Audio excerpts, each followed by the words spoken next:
when my group of journalists had put out in the public domain official documents showing that the intelligence agencies of India had reasons to believe that Greenpeace was not working only against India's economic interest, but also had its accounts frozen and license deregistered on the basis of documents that proved that this foreign-funded NGO indulged in several FCRA violations.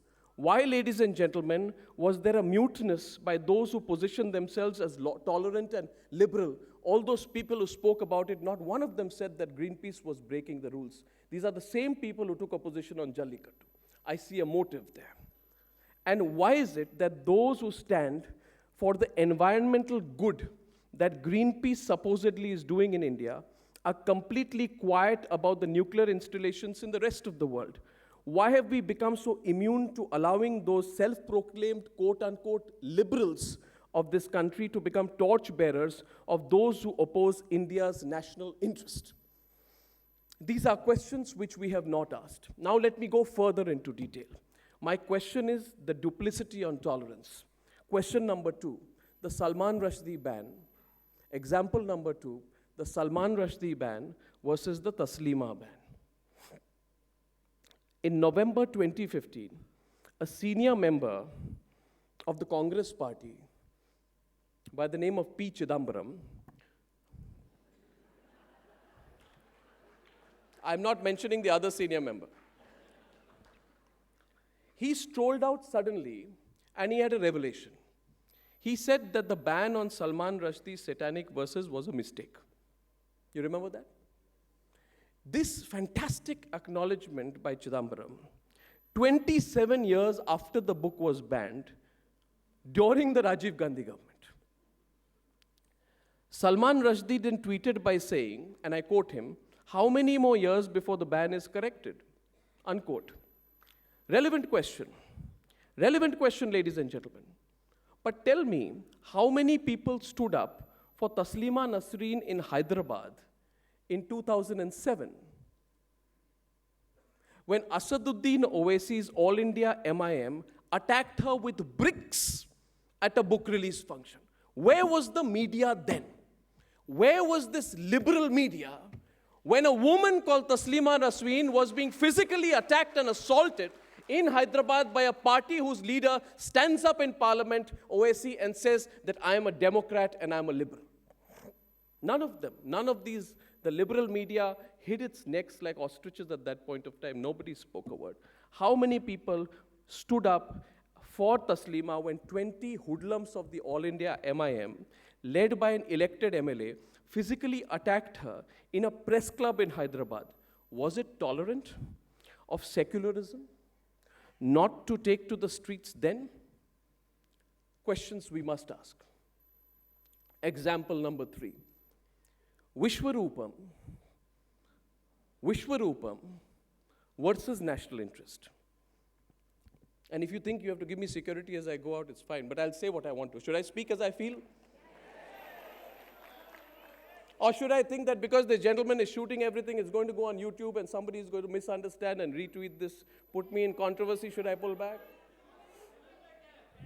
Should I say what I think? Okay.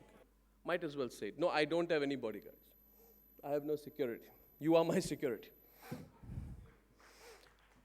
Vishwarupam versus national interest. And I want somebody on the other side to debate with me today. Anyone? In January 2013, some faction Islamic organization asked for the Kamal Hassan starrer Vishwarupam to be screened to them first, as if we don't have enough sanskari censor babas in this country. I really will need security today, I think. They said they were concerned about the depiction of the community. Understood. The government of this very state, ladies and gentlemen, buckled and put the film on hold for 15 days and later banned the film release momentarily in the state despite it being cleared by the CBFC.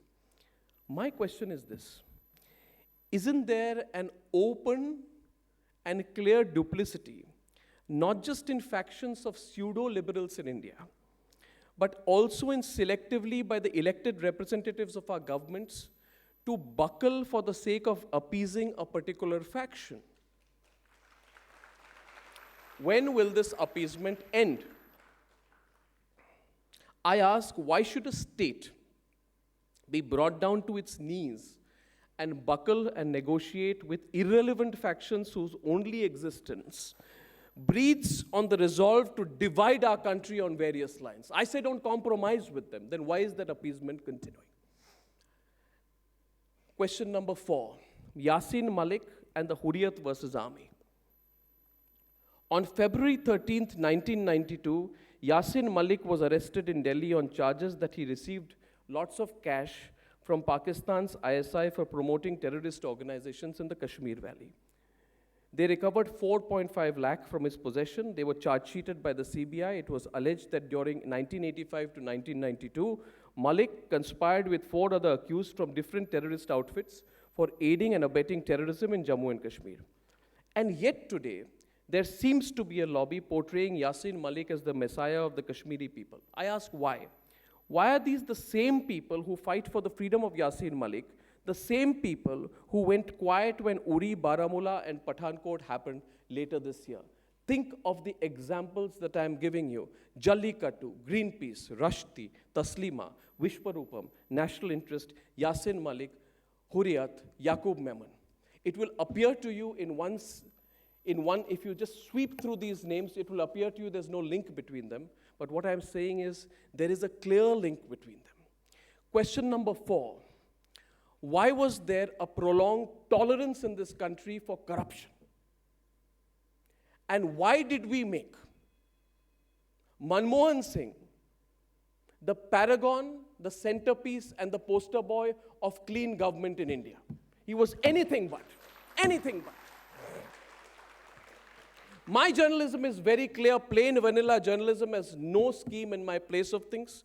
Journalism is meant to be an inquisition. If we need to believe in journalism of impact, then we must also believe that such impact is possible only if you confront authority. In other words, tolerance should not be a tool for you to tolerate the wrongs.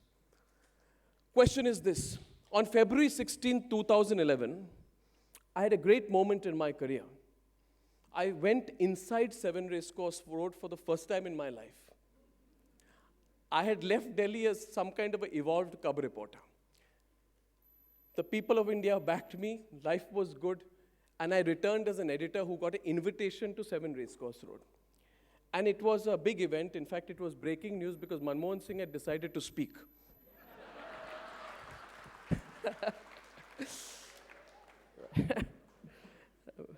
It's such fun. I was very nervous as I was going in, and I said, what am I going to do? And I called everybody, my political reporter, political editor, everybody, ki kya karu, I'm really tense.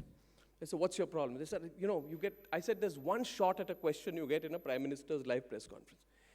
They said, you should try to be number 1 or number 2 in the sequence, then you get to ask the question. Unfortunately, I was number 14 out of 15 editors, I don't know why, and I had my personal set of bodyguards entering. 6 months before that, we were part of the biggest campaign against corruption, CWG, 2G, Aircel Maxis, Devas ISRO, Adarsh, Kargil for Profit. We'd been through an amazing 6 months before that. The country was talking about corruption. Every morning, day and night, it was corruption. Documents were coming at my door. We were discussing, debating. I was so disappointed. I was questioned. I was editor number 14. And I sat there waiting for my turn.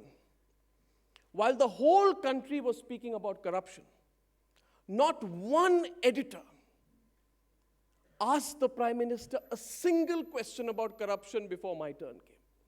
This was the coziest club I had seen. This was the bar of Delhi Gymkhana which had come right into 7 Racecourse Road. I'm not saying Manmohan Singh was drinking. But the bottom line is this. My jaw dropped when editor number 12 asked the Prime Minister of India, Sir, what is your message for Sachin Tendulkar? I'm not making it up. Go back and check. There was a serious question asked, what is your message for Sachin Tendulkar? Because he'd scored some double century before that. And when my turn came, I asked the Prime Minister a question. I have that question before me. It was the Devas ISRO scam. It was this question. The Prime Minister turned around. I asked 3 questions on the Devas ISRO scam. Harish Khare, the press advisor, stopped me. The Prime Minister spoke about the famous